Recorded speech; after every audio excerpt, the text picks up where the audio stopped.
I'm going to call the Essex Junction City Council informational meeting to order.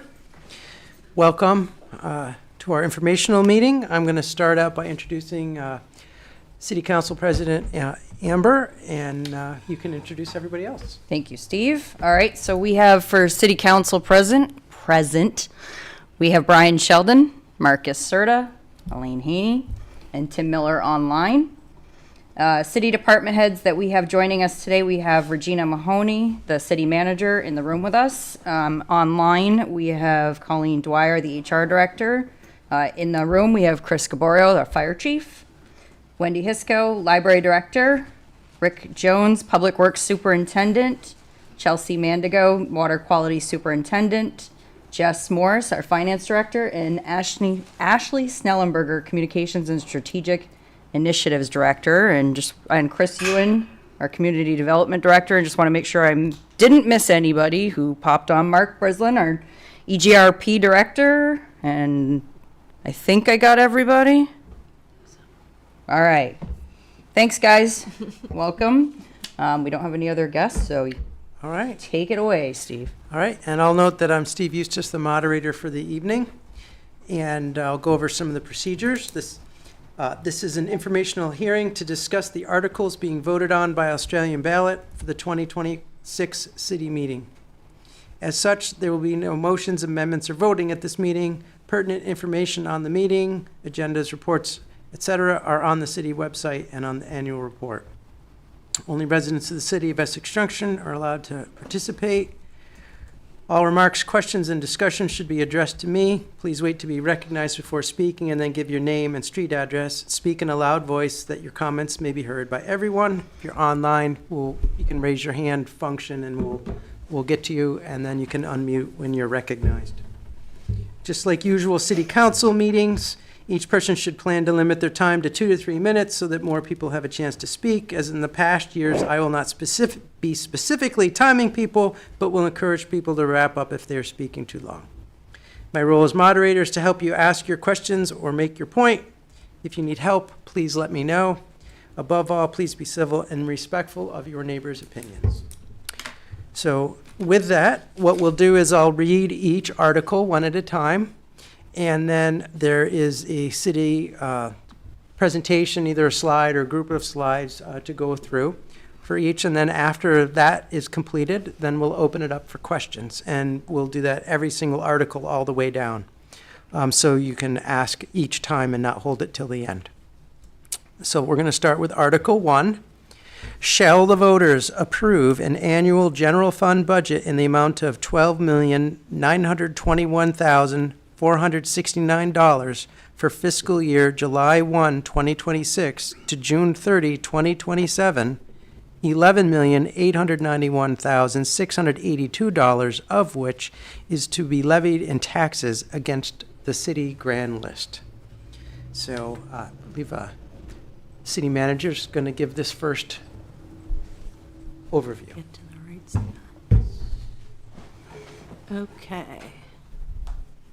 Okay. So that budget number that Steve just mentioned is a $500,000 increase over FY26, and that's about a 4% increase.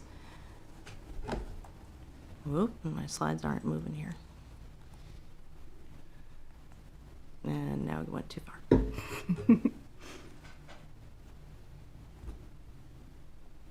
Okay, there we go. So in terms of the tax rate itself, this is the tax rate that's both the general fund tax agreement and economic development fund. So that has increased 4.1%, and still we are our average assessed value in the city is $280,000, and that looks to be about roughly $118 for that value of home. I will also just add that we have talked all along the way about what the utility rates are, as well as an increase to this. The council has a updated enterprise budget and utility budget in front of them on Wednesday night, and so those other numbers are still being adjusted. But I believe collectively we are at about $269 altogether. So for the general fund budget, this is essentially what the expenses look like. The largest piece of the pie is the public safety budget. That is police, fire, and Essex Rescue. Then general government, which is administration, clerk's office, IT, assessing. Then public works is 13%.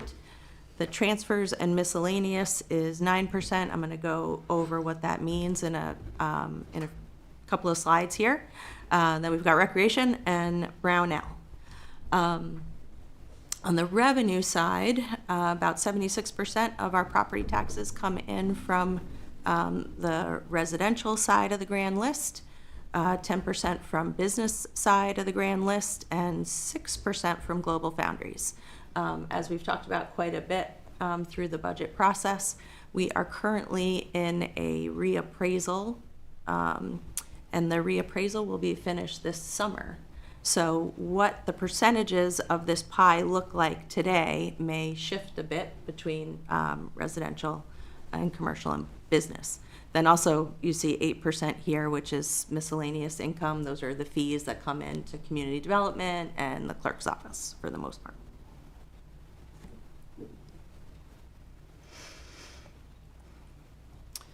So just wanted to point out here for folks also, in June 2024, the City Council approved the Community and Strategic Action Plan report. There are 6 pillars that are shown on the screen here that really guide the work that we want to do in the city going forward. And with this plan, we have established department work plans, so folks can look into a lot of detail in terms of the ongoing work each department does, as well as new actions and upcoming work items for FY27.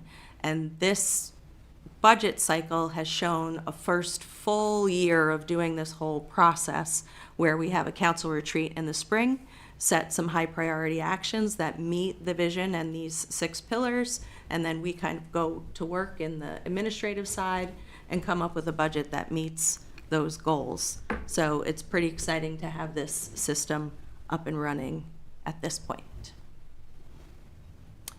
So just a few points about the budget itself.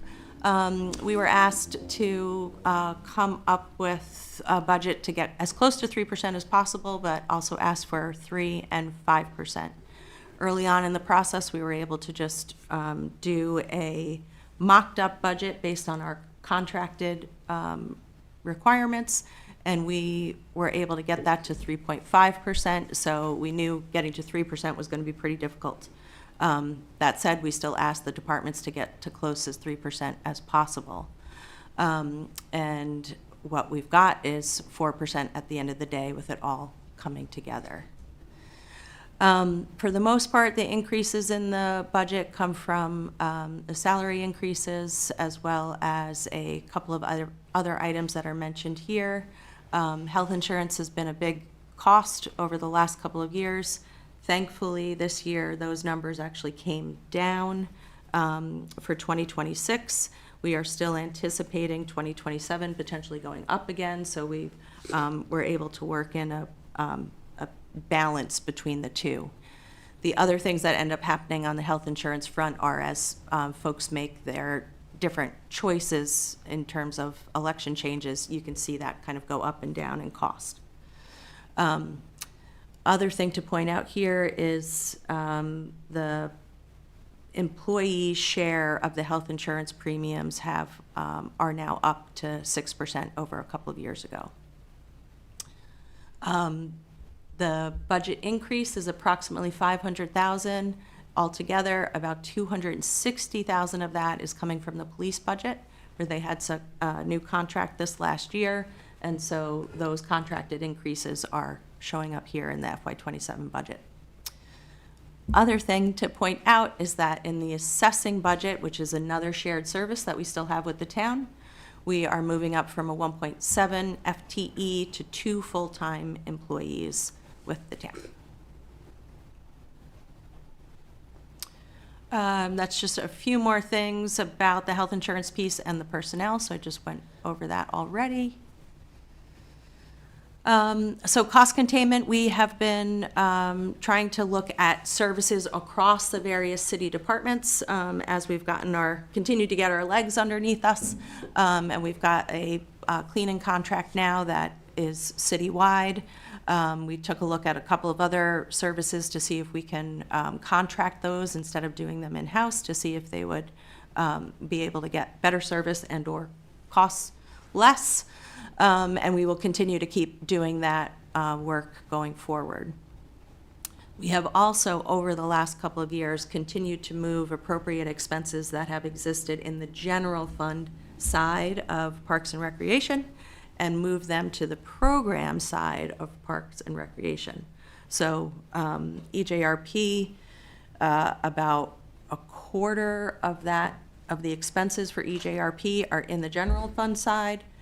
About 3/4 of those expenses are on the program side, meaning the folks who take advantage of those programs are who pay for those costs.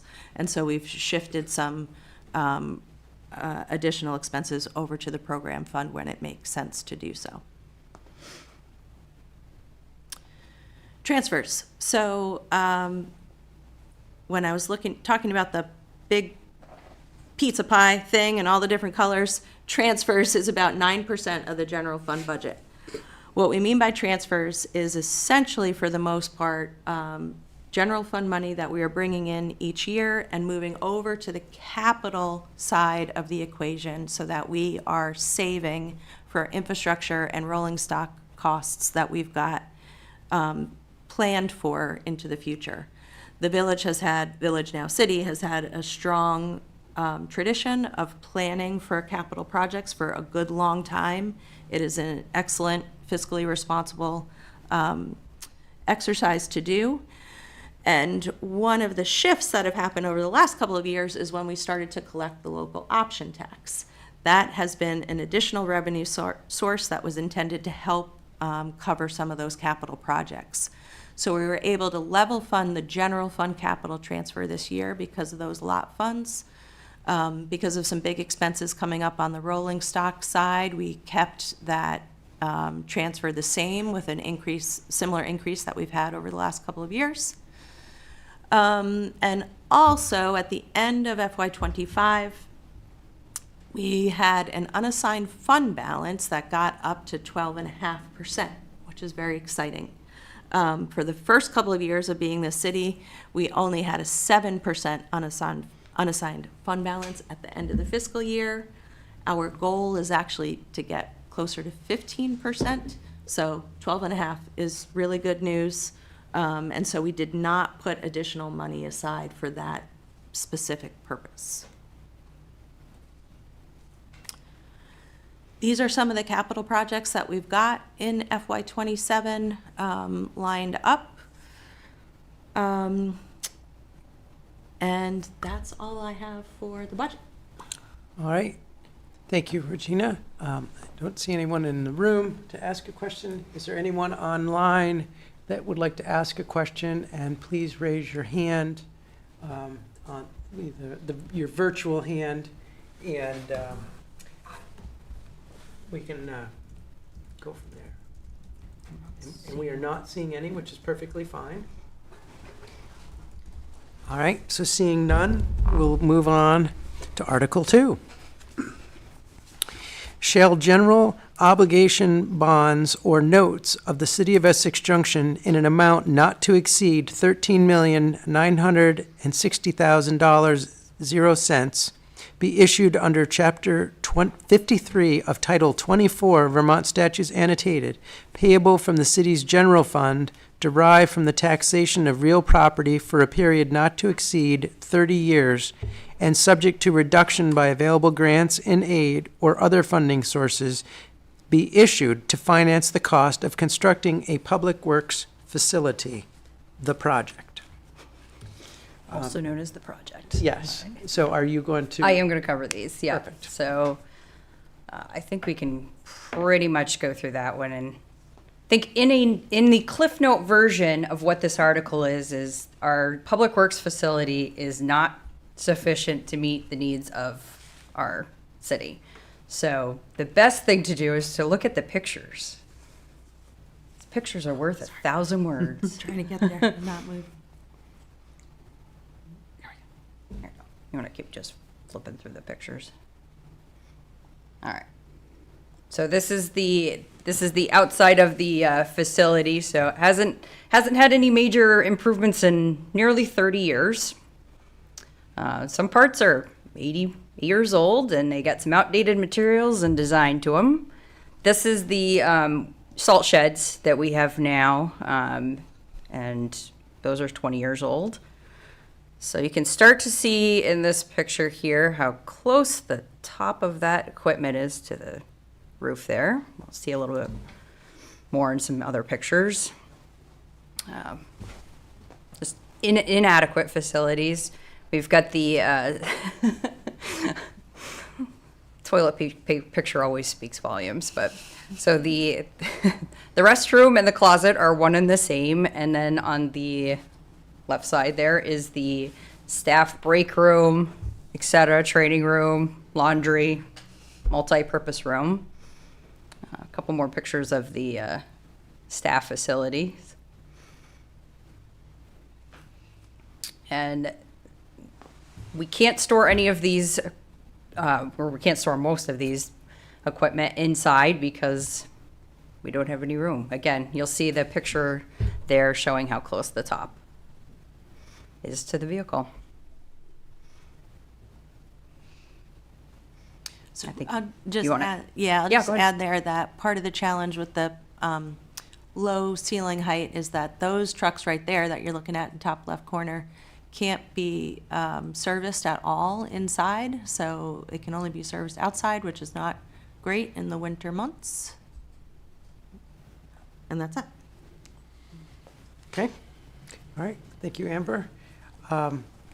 Is there anyone online that would like to ask any questions about Article 2? I'm not seeing any. All right, just pausing for a moment. Yep. All right.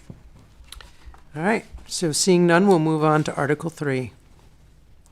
Should the compensation paid to the city council members change from $2,500 a year to $3,600 a year starting July 1st, 2027?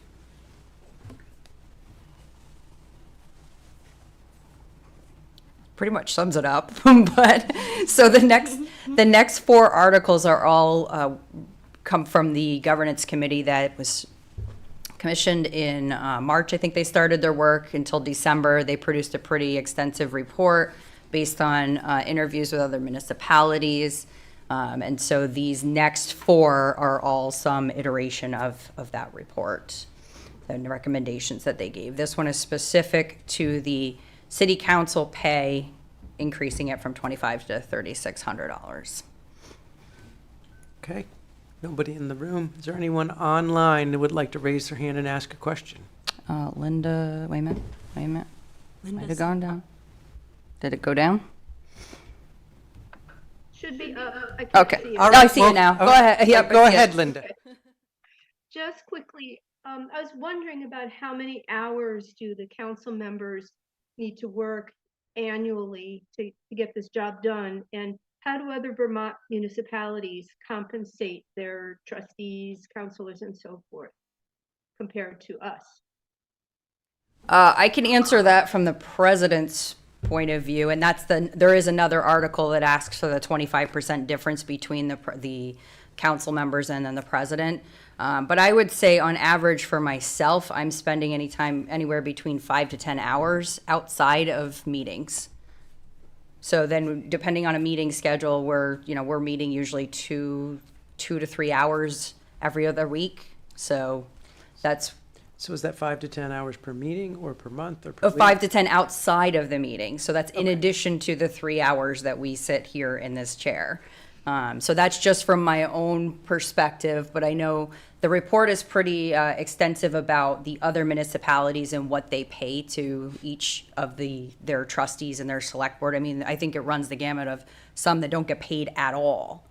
And then some that get paid, I don't know, I might have remembered seeing something higher. And Brian and Elaine were on that committee, so they can speak to that more, and Steve was as well, But but. I can't speak to it. Yeah, Yeah, if you have all the numbers, Steve, the one that sticks out in my head is that the mayor of Rutland makes about 6 figures. Yeah. So, yeah. I don't know if anybody else wants to add anything. I didn't hear that, by the way. yes, Steve, Elaine, and I were all on that committee. We could, Steve, if one of us besides me may have the report handy. The pay that, but Amber's correct that some city councilors and trustees and select board members aren't getting paid at all. And the one that stuck out in my head was we interviewed the mayor of Rutland, who makes just under 6 figures. Yeah. So. Yep. So And though I was on the committee as moderator, I'm not supposed to answer any questions. Right. Yeah. No, we did interview a variety of municipalities of similar size and geographic and population, and there were many who also pay their stipends to their elected officials, and some were paid more and many were paid less. And the committee felt as a group that compensating elected officials at a higher rate for the work they're doing was warranted. And as Amber said, it's substantially higher for the chair of the board or the president of the body because they're spending a lot more time doing the work. But on the average, a city councilor or a select board member can spend anywhere from 2 hours reviewing packet materials to 5 to 10 hours per meeting preparing for various things like committee work or other substantive things. So it is a substantial amount of time, and it works out to a very, very low rate per hour of pay. Before you jump to that, Steve, just, the other thing I always forget to mention is that this does talk about city council pay, but we also sit on various other committees. That's right. So even though, as Elaine alluded to, even though we're sitting here, there are other boards, like I sit on the capital committee and chair that committee as an example. And so that's not even taken into consideration with the answer to your question that I answered earlier. Thank you. I think You're I was going to welcome. ask that, Thank you. answer your question, Linda? Yes, thank you very much. Okay. And Linda, then, I also put in the chat, if you can access that, I put in the link to the governance committee report, and page 64 has the table of the stipends for the other communities. perfect. He took it down. Thank you. Thank you. Thank you. Okay. All right. Anybody else have a question online? Not seeing any. All right. Seeing none, we'll move forward to Article 4. Shall the voters approve an amendment to the City of Essex Junction Charter that changes the City Council President's annual contribution to be 25% more than the annual compensation paid to other City Council members? And I think it just, the rest is just technical. Subchapter 2, Section 205A1. The president of the council shall be paid an annual compensation that is 25% more than the annual compensation paid to the other council members. All right. I think we covered this one pretty good in the last question, so I don't know if anybody else wants to add anything. Yeah, and any questions online? See any? Sorry, No I don't hands. see any. Okay. All right. Well, we'll move on to Article 5. Shall the voters approve an amendment to the City of Essex Junction Charter where compensation paid to the city council members adjusts annually, effective July 1 of each year, in a manner consistent with any percentage change in the Consumer Price Index for the Northeast region, as published by the U.S. Bureau of Labor Statistics for the most recent calendar year? And then there's the technical, like how to implement that below the question. But we'll just go with the main question we're voting on. And so you've got that up, so go ahead. Yep. So this is essentially taking the council role out of increases and does set it with the consumer price index. So again, this is one of those that came out of the governance committee. Okay. Just to clarify, this takes the decision-making about giving raises to board members out of the hands of the board members. So it's just an automatic change as opposed to the members voting on their own increases. Okay, so No hands. no hands. I have to ask, though. Yep. Does anybody have a question? Please raise your hand.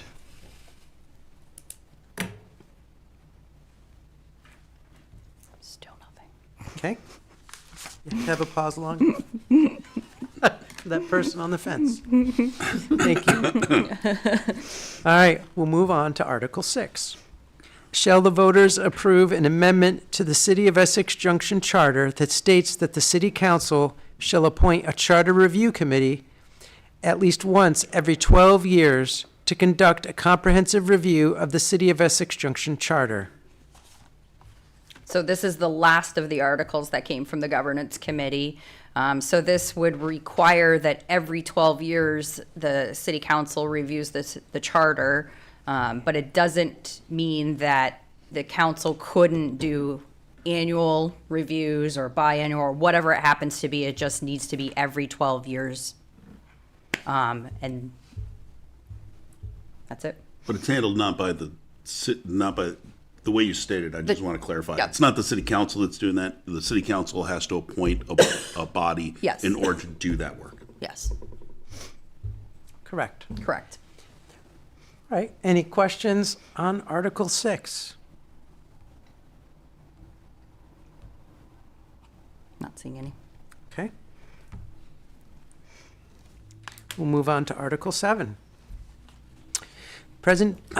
Shall the voters authorize a planning loan through the Drinking Water State Revolving Fund for a project in the Water Enterprise Fund to be used for service line material identification and non-lead service line validation as required by federal drinking water regulations in an amount not to exceed $892,771 to be financed over a period not to exceed 10 years. So in 2023, the voters did authorize a loan for lead service line inventory and replacement plan. So that has been completed. But now there are new rules that the EPA came out with that require the city to conduct further investigation of those non-lead service lines and the materials identified. So this would be to do that work, and there is some funding available. So the hope is that we can hopefully get it back to be expected repayment would be about $400,000. But we do always tend to ask for more, so we don't have to come back to the voters multiple times to ask for additional monies. Okay, thank you for that explanation. Any questions on Article 7? Not seeing any. Seeing none. All right. We'll move to Article 8. Shall the City of Essex Junction voters approve a 1-cent social services contributions tax to support social service organizations, such amount being reasonably necessary and for the support of programs to benefit City of Essex Junction residents? So before we separated from the town, this was something that we did contribute to with our town taxes. And so we haven't had that in place since separation. This fund would go to support social health and human service organizations to benefit Essex Junction residents. Based on a 1-cent tax that's based on the 26 grand list, we would be about 113,000, and this would be annually brought up to voters at annual meeting or voting day. Yep. All right, thank you, Amber. Are there any questions online about Article 8? Linda. Okay, go ahead, Linda.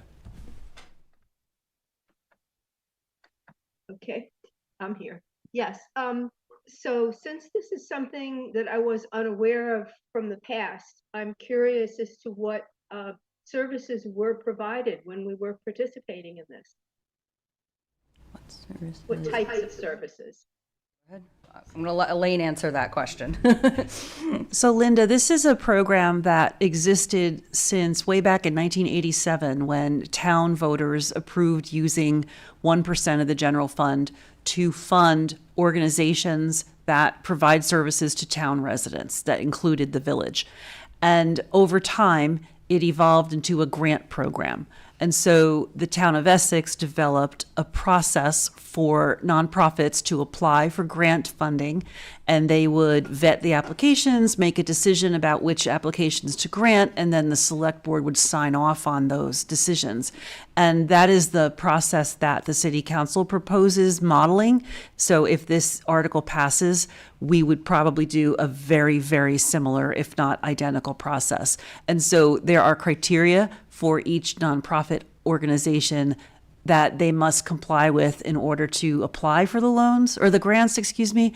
And part of that includes identifying services that are provided to city residents or town residents, as the case may be. And it's been organizations that are supporting various areas of human services that the select board identifies. And so it's housing, safety, health. Like the council or the select board would identify the areas that they want the funds to be directed, and then organizations that work in those areas would apply for the grants. Does anyone have any specific organizations that we remember? Oh, sure. Aunt Dot's. Yeah, Aunt Dot's, Yeah. Food Pantry, Steps to End Domestic Violence, COTS, CHIPS, like Okay, any perfect. number of Yeah. Perfect, I think organizations. she just wanted to get an example. Oh, sorry. Yep. No, I the gave you a town, long the town story. has a really extensive page that has all of the Yeah. application process and such on it too, and shows you. They show all of the granted. Yeah, a whole list of them. Yeah. Yeah. No, it was good to do all the process, but I Apologies. think we want to also get a couple examples. Yeah. Is that Thank good, you. Linda? Yes, thank you very much. Perfect. Is there anybody else that has a question? Not seeing any. Okay. We'll move on to Article 9.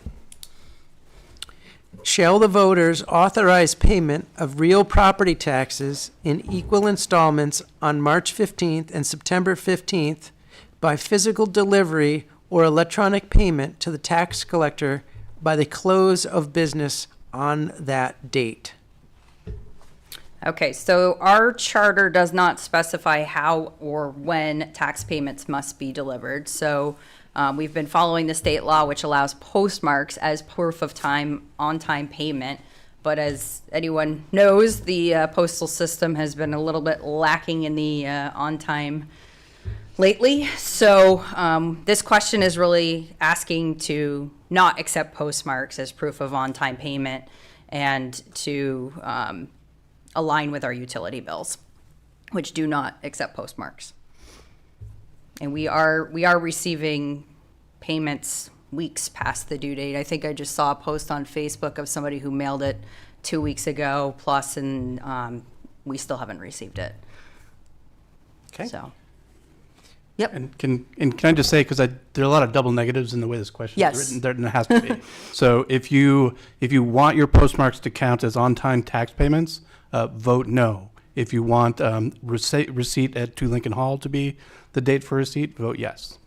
Thank you. All right, thank you, Brian. Any questions about Article 9? not seeing any. Okay. We'll move on to Article 10. To elect city officers required by law, including 2 city council members for 3-year terms and 1 library trustee for a 5-year term. So currently on the ballot, we have 3 people that are running for the 2 city council positions. It's Marcus Serta, Raj Chawla, and Bethany Clark. And for the library trustee position, we have 1 person running, which is Linda Hassan. All right, and there's really nothing to talk about. there, so we're going to move straight on to the next agenda item, which is public to be heard. And I'm going to start by reminding people that our voting day, which aligns with the school district, so that we only have to vote once, is Tuesday, April 14th, and that's at the Exposition. And you can request, if you want a ballot ahead of time, you can request the clerk's office. Yes. And they'll mail them as soon as they're available, which is imminent. And then you can either mail them in or drop them off at the city or at voting day, or just come straight on in and vote on the 14th. So those are all the options for the actual voting. And I guess I'm doing it from memory, and it's on the screen. You did great. Perfect. All right, and so then the next thing, we're going to have a recognition, and then we'll open it up to the public to talk about anything that wasn't on the articles. So, Just want to recognize that this is Elaine's last informational meeting sitting at the table, but hopefully not the last informational meeting that she will attend. So thank you Thank for you. all your service, though I know you're going to stick around for a couple more meetings, but Thank you very much. Appreciate that. so, okay. Thank you. And then is there anyone online that would like to bring up any topics that is pertinent to city business?